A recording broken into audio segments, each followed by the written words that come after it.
আমি এখন দাঁড়িয়ে আছি ফিনল্যান্ডের রাজধানী হেলসিঙ্কিতে।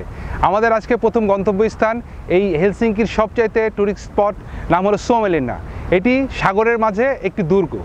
এই বাল্টিক সাগরের এখান থেকে 10 কিলোমিটার দূরে এই দুর্গটি অবস্থিত। এটি স্থাপিত হয়েছিল 1748 সালে, যখন ফিনল্যান্ড ছিল সুইডেনের আন্ডারে।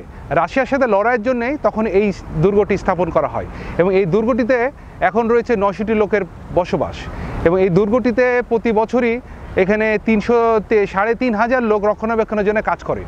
এই ঐতিহাসিক জায়গাটিতে 1991 সালে ইউনেস্কো ওয়ার্ল্ড হেরিটেজ সাইট নামে স্বীকৃতি লাভ করে।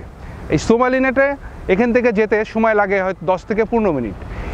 এই যে পিছন দিকে আমার যে ফেরিটা দেখছেন, এই ফেরিতে করে এই সোমেলিনা যেতে হয়। যেতে আমাদের চোখে পড়বে অসংখ্য ধরনের ছোটোখাটো টিলা, তার উপরে রয়েছে সুন্দর সুন্দর বাড়ি এবং তারপরে দেখতে পাবেন অনেক মনোরম প্রাকৃতিক দৃশ্য, যেমন ছোট ছোট বন, ছোট ছোট পাহাড়, অনেক কিছু। সোমেলিনাটা ভিতরে রয়েছে সবুজ সবুজ আর সবুজ, সবুজে সমৃদ্ধ এই সোমেলিনা। এখানে রয়েছে অনেক ধরনের গাছ, ফুল এবং এখানকার যে ট্যুরিস্ট যে স্পটটা রয়েছে তার ভিতরে রয়েছে সবচেয়ে একটা সুন্দর আকর্ষণীয় চার্চ রয়েছে এই সোমেলিনার ভিতরে। এই সোমেলিনাতে অ্যাকচুয়ালি এই পর্যটকরা যারাই এই হেলসিঙ্কিতে আসে সবাই সোমেলিনা দেখতে চায়, কারণ এটা সবচেয়ে ট্যুরিস্ট অ্যাট্রাকশন প্লেস।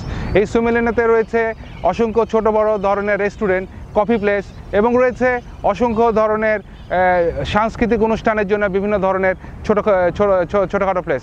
এই সোমেলিনা ফটোগ্রাফারদের জন্য, পর্যটকদের জন্য অত্যন্ত একটি সুন্দর জায়গা এবং পিকনিক করতেও এখানে প্রতিদিন মানুষ ছুটে যায় এই সোমেলিনার ভিতরে। সোমেলিনা এবং এই সোমেলিনাতে রয়েছে বিয়ের জন্য ছোট অনেক কমিউনিটি সেন্টার, যেখানে অনেকে অবশ্য বিয়েও করতে যায়। তো এই সোমেলিনা আশা করছি আজকে আপনাদেরকে দেখাবো এবং দেখাবো সেই সময়ের কামান থেকে শুরু করে কিছু সাময়িক অস্ত্র থেকে শুরু করে আরও অনেক কিছু। এবং ততক্ষণ পর্যন্ত আমাদের সাথে থাকুন, উপভোগ করুন, সাথে থাকুন 71-এর সাথে। ধন্যবাদ।